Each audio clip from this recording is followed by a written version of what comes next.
Murica. Like you have a movie. Murica.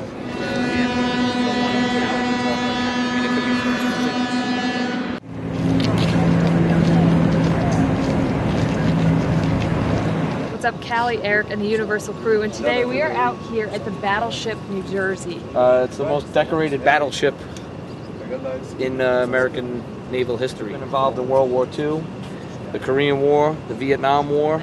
She was also a peacekeeper, so she was war and peace. She's all things. I got a question though, Callie. I like questions. Why do they refer to her as she?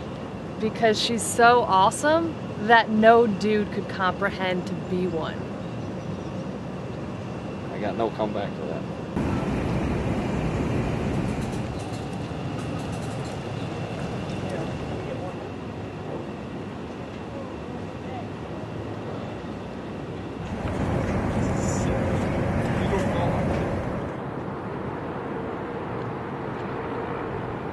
We're here with Gus, and Gus actually served on this ship.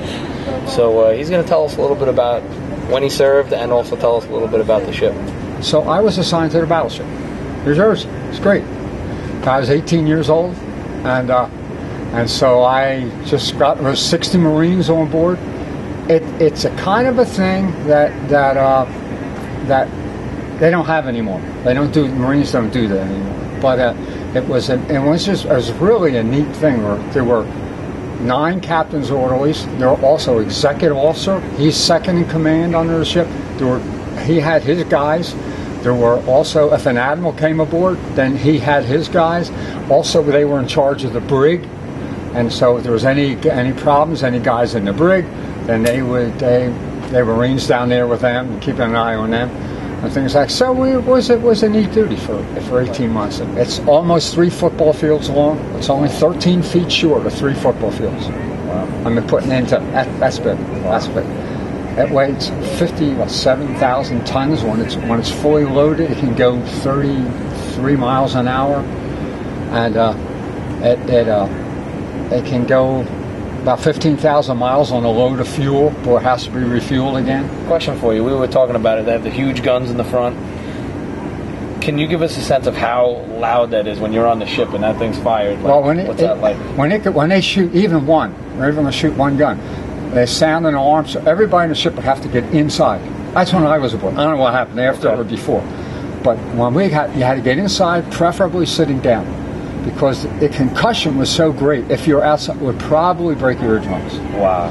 But the ship would just go like that. How much time do they give you when that alarm goes off? Oh, you have time. Okay. You have time again. And you know they're going to be shooting the guns, you know, so you're kind of inside anyway, you know. And when those things go off, they shoot a ball of fire. I mean, it is unbelievable. The ship just rocks like that, and it's inside. You see light bulbs would break and fall down, insulation would fall down, all the stuff in your locker would fall all over the place, you know. But it was just a neat. It was a powerhouse stuff. Those things were. And how many rounds of ammunition do they hold, or is it just one shot and then they have to reload? How does that work? Well, yeah, they could shoot. A good crew could shoot 2 a minute out of each barrel, and they could shoot them accurately at 23 miles. Wow. From here. Wow. So they would really get out there, and they could go 23 miles in 54 seconds. That's crazy. It is. They go so fast, and they never shoot all 3 at the same time. Like the Second World War in Korea, it was the 2 outside ones and the middle one, like 0.6 of a second delay. Because if they're all going together, they form an aerodynamic sphere around them. They're spinning like 4,000 RPMs, and so like that. And so when they get, if there was a windy day, they'd be bumping into each other and break that sphere, and then they, who knows where they'd go, you know. Wow. So they'd shoot them so they were more accurate when they shot them like that. How many years was the ship in action, actually, and through what wars? Well, it was in the Second World War, Korea, Vietnam, and it wasn't a war, it was an operation like Beirut, Lebanon, in 83 period of time. So they shot about, I think it was 19,000 of those things. More than any other ship. Wow. And so, yeah, there were It took about 40 some guys to operate one of them now. Wow. 40 guys to operate one of them. There's two guns on each side, on each mount, rather. But now the Navy has it like one 5-inch gun mount on this, and it can shoot 40 some a minute, 0 people. Wow. Automatic. Wow. Computers. We didn't have computers then. We had to do it all by hand.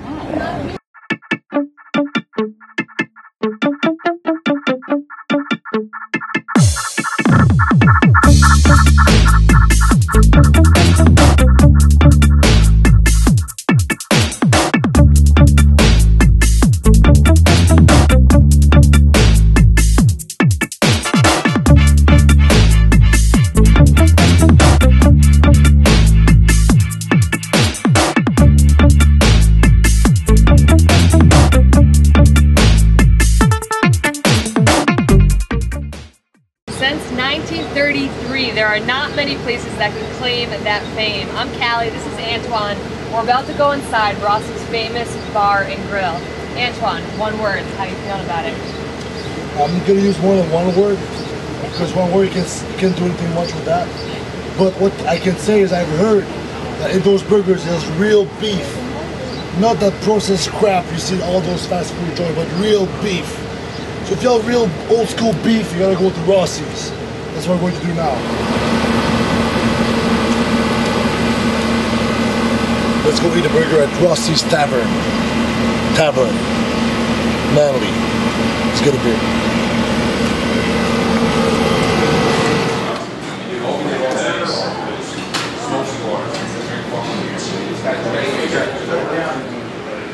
So one of the special appetizers they're known for here is fried pickle spears.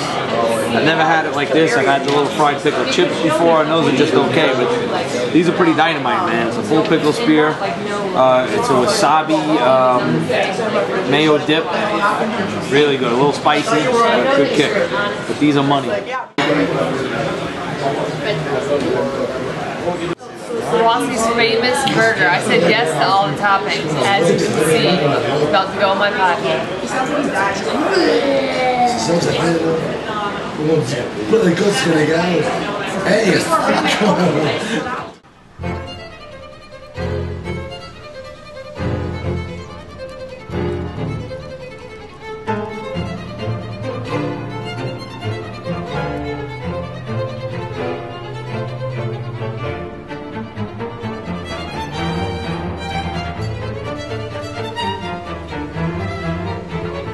At Universal, we like to take the bull by the horns, and that includes with art, which is exactly why we have come here today to the grounds for sculpture in Hamilton, New Jersey, for a little segment we like to call Art with Antoine. So here is a nice sculpture named The Juggler by John Van Alstyne, made of bronze and granite. And what it represents, at least to me, is here, the fetus. And as you grow into the life, you go toward your goal, which are the weights. And they're the square on the weights with this chalk. You break it up so the weight doesn't slip. Actually, it's metal. It's a gateway to success. But is it an entry or an exit? You decide. Do you see the glass half empty or half full? You choose.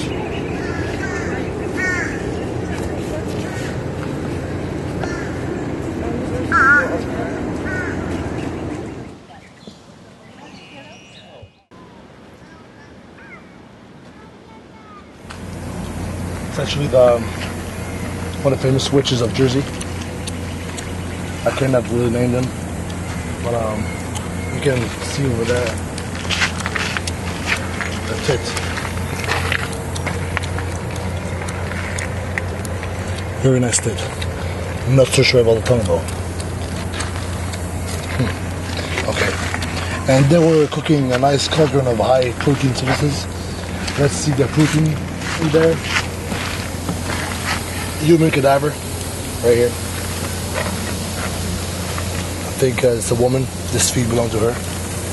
With a nice mist of rotten liquid.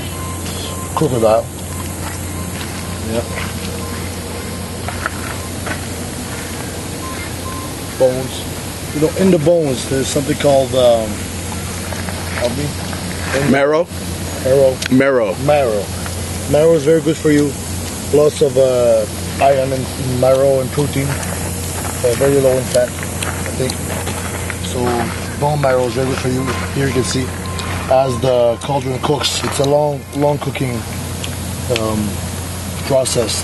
It's not like a microwave. It's very different. More like a crock pot of yore.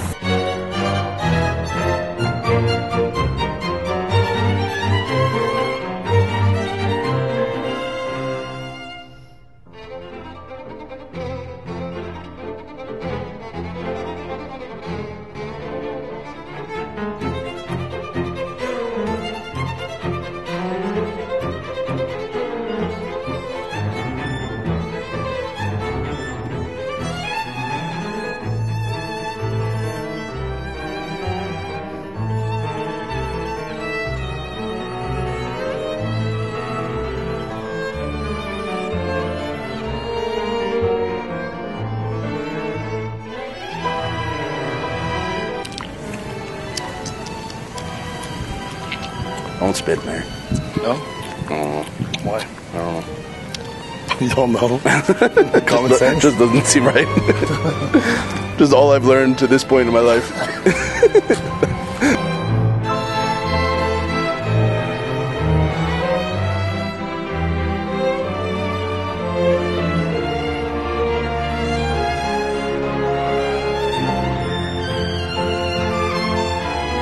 This is the war memorial built in 1987 by Linda Cunningham.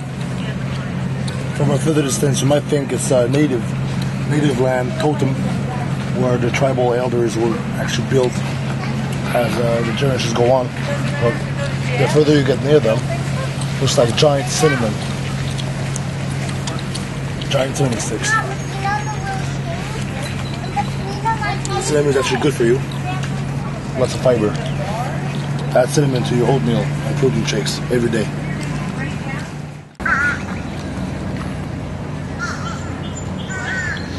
Actually, I don't know what to say about this one. It's just a bunch of metal scrapped together. Stairs. Cantaloupe.